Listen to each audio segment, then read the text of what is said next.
Hi, my name is Brett Davis and I'm the legacy lawyer.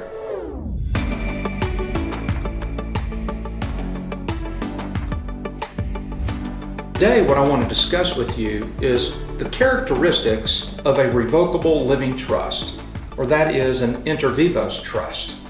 But before we get there, I want to talk just generally about these types of trust. Number one is the settlor, that is the one creating this trust, generally does so during his or her lifetime. And then the second thing about that is that it can be revoked. In other words, the trust itself can be revoked by the settlor during his or her lifetime. And generally we find that the settlor names him or herself as the trustee and the sole beneficiary of these types of trust. Now the first characteristic that comes to mind is the fact that these types of trusts are ignored for federal tax purposes. Why? Is because during the lifetime of the trust, like I just said, the settlor can revoke that. However, we find that the trust income itself is taxable to the settlor. And then secondly, that the trust itself still has tax deductions.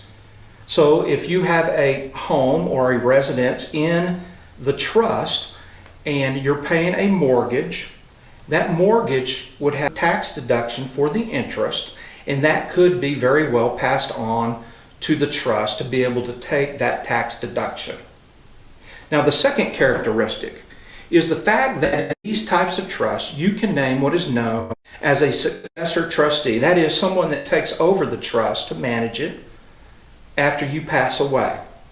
Now the beauty of this fact is in a successor trustee that they have title and authority to transfer assets as per the term of the trust. Now how does that come into play? Well, it makes it so much easier as a successor trustee to be able to pass assets through the trust to where you wanted your assets to be designated.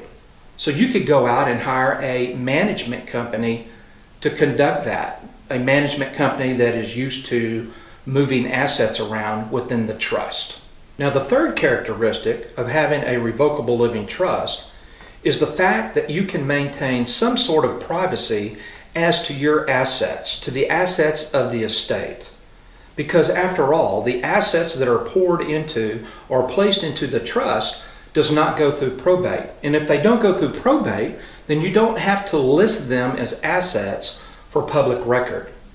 Now the caveat is this, that if the owner or the settlor, let's say, of this revocable living trust happens to pass away, die before he places or gets all the assets out of his or her name, then those assets would have to be probated.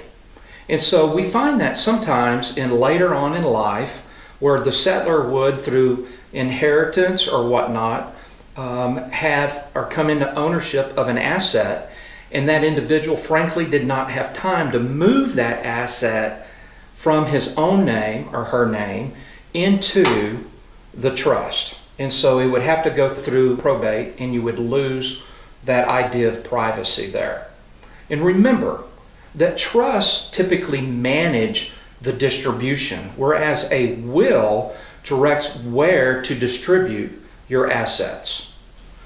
Now the last and final characteristics that I want to discuss today about this revocable living trust is the fact that if you had multiple properties in different states, through the trust you can place those real properties into that trust.